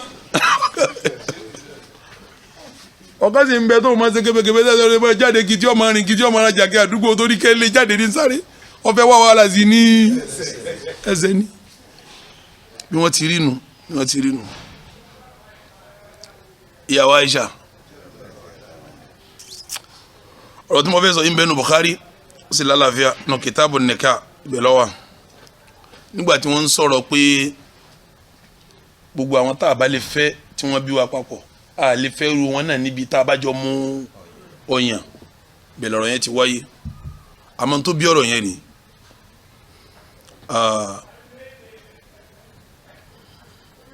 anabi wà lọ́dọ̀ ìyàwó Aisha njọ́ kan ìyàwó Aisha ló lè jowú jù náà àwọn ìyàwó anabi òun ló wúyẹ lágbára jù báyà ńgbà tó ṣe pọ́jọ́ ọmọdé fẹ́ anabi tó sì rí i pé ọmọ ike lòun tó sì tún wá nífẹ̀ẹ́ anabi ibi tó nífẹ̀ẹ́ anabi dé òun ni máa bá yarun òun ni máa bá túnú sí òun àti ẹjọ́ máa wẹ̀ ní ìfẹ́ òun àtànábì ní agbára gan báyà yẹn lọ́fà tó wù rẹ́ fi ṣe kínní tó fi nípọn owó ẹ̀ nípọn púpọ̀ anabi wà lọ́dọ̀ ìyàwó Aisha njọ́ kan ńgbà tó wà ń bẹ̀ òun àtànábì ti jọ wà nulẹ̀ sẹ́mi pé gbogbo yàrá wọn náà tẹ̀lé ara wọn ni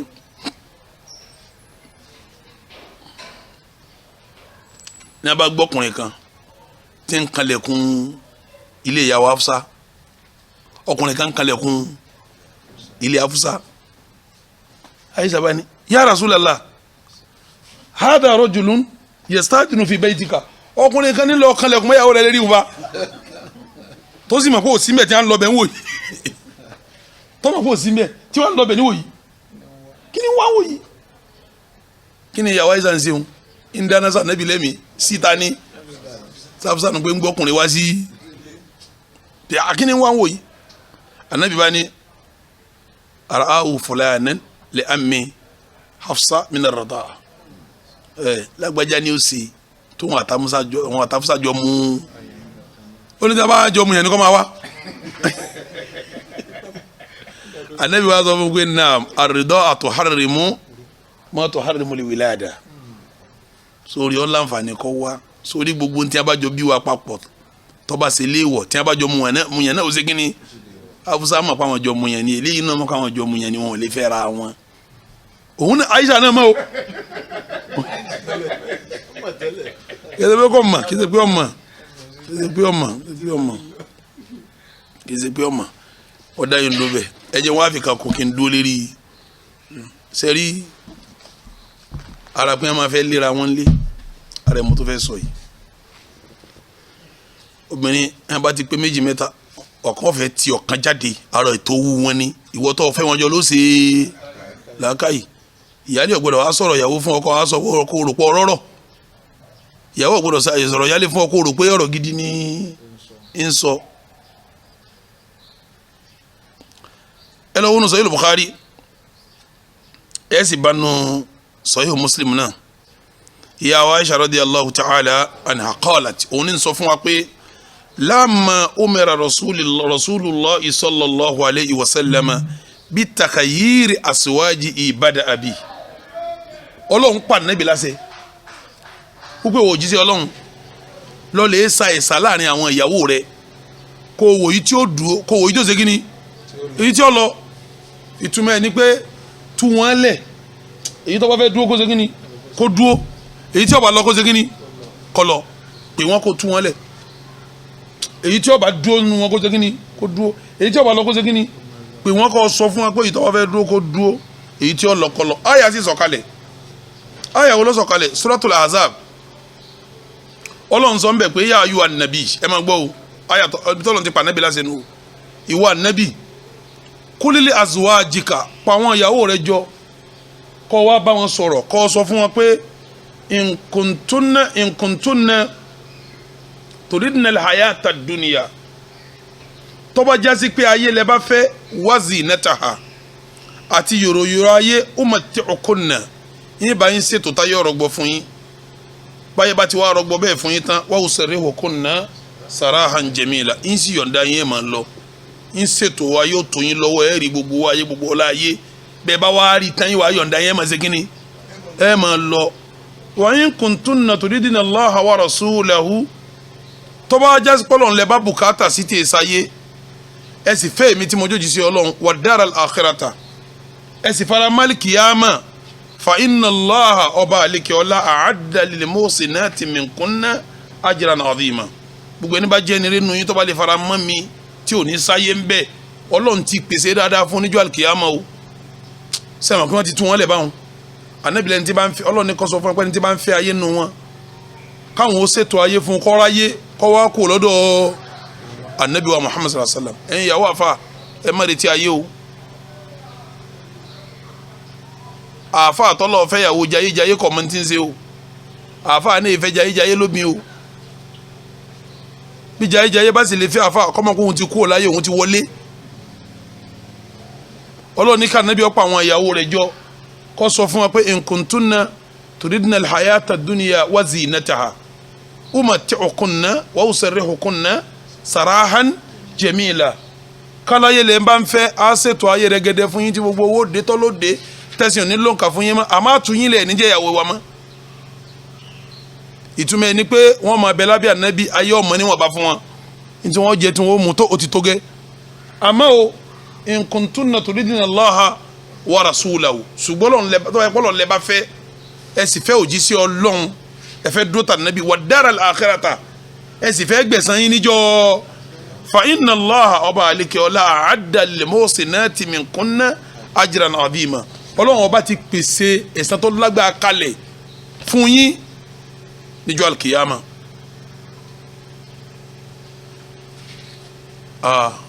ẹni ànábì kọ́ pé tọkọ bá sọ̀rọ̀ ìyàwó Aisha ni radiyallahu ta'ala anha anabi bá ka aya fún anabi wá sọ fún kó tó káyà yẹn pé ẹ máa gbọ́n tá anabi sọ fún o anabi ní wa Aisha inni dhakirun laki amran mo fẹ́ bá ọ sọ̀rọ̀ kan fala alayki alla tajali tí n bá wá bọ́ ọ sọ tán má wulẹ̀ kánjú fún mi ní èsì rẹ o hatta testamiri abawayki tó bá ti wá gbọ́dọ̀ ń tán lọ bá bàbá rẹ̀ àti ìyá rẹ̀ kó lọ bá wọn dámọ̀ràn ní orí rẹ̀ Aisha lànà bí kọ́ pé ọwọ́ ni mo fẹ́ bọ́ sọ̀rọ̀ kan ọ̀rọ̀ tí bọ́ sọ yìí kò nídìí kọ́ kánjú fún mi ní bọ́ bá ti gbọ́ tán lọ lé yín lọ bá bàbá rẹ̀ àti ìyá rẹ̀ kó bá wọn dá mọ̀ràn lórí ẹ̀ kọ́ọ̀làtì ìyàwó Aisha kèétí gbọ́rọ̀ yẹn rárá kì í gbọ́ rárá ó fèsì pé kọ̀dí alima anna abawaya lam yakuna liya murani bi firaqi ó ní bàbá ó ní ànábì tí mo pé bàbá mi àti ìyá mi ò lè sọ pé kí n kó nílé ànábì bàbá mi àti ìyá mi ò lè sọ pé kí n kó nílé ńgbà tá ànábì wa ká àyà fún tán tó wá gbọ́ tán ńgbà tó gbọ́ àyà fún tán sẹ́yìn kí wọ́n ti sọ pé kó mú kan nù ayé àbí tó bá ṣe wọn ayé wọn ṣètò ayé fún àmọ́ yóò kó lọ́dọ̀ ànábì àmọ́ tó bá yẹ pé àlìkè àmọ́ ní bá wọn yóò fara mọ́ ànábì tọ̀ fakulitu ìyàwó Aisha ni mo wá sọ fún ànábì pé fi ayyi hadha astamiru abawayya ọ̀rọ̀ mọ̀nàwó ní gbàlẹ́ ilé rẹ̀ bàbá mi àti ìyá mi mọ̀nàwó mo fẹ́ gbàǹbí eléyìí fa inni uridu Allaha wa rasulahu wa dara al-akhirah èmi o Ọlọ́run àtànábì àtàlìkè àmọ́ lèmi wá èmi o Ọlọ́run àtànábì àtàlìkè àmọ́ ni mò ń wá sẹ́mi pé Aisha nìkan kan wọ́n fọ̀rọ̀ lọ gbogbo wọn lọ́lọ́ ní ká nábì ṣe kíni wọ́n fọ̀rọ̀ lọ àmì ni wọ́n kọ́ fi lọ́ta ní Aisha ni ẹ máa gbọ́ ó ti parí dáadáa wá bẹ̀rẹ̀ ète tẹ́ bá lọ nù rìwáyà tí ń bẹ nù Muslim nù rìwáyà Muslim tẹ́ bá dé nù rìwáyà Muslim yẹn ọwọ́n sọ fún ànábì pé wa as'aluka alla tukhbiri mura'atan min nisa'ika billadhi qulitu sẹ́mi pé Aisha wí ni pé inni ikhtartu Allaha wa rasulahu wa dara al-akhirah mo fara má ànábì àti Ọlọ́run àtànábì àtijọ́ ọ wá ní dákun ànábì tó bá rọ́dọ̀ àwọn ìyàwó tó kù tí a bá wá ní kí n mo wí má sọ pé tí mo wí nù wọn kálukú wí dẹ̀kọ́ ọ fẹ́ ká ní ma sọ fún wa pé Aisha sọ pé òun lọ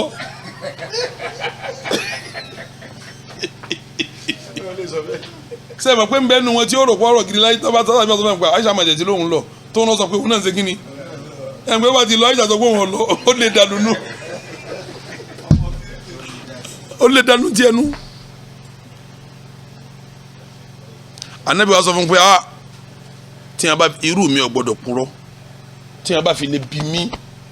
ntọ́ ọba sọ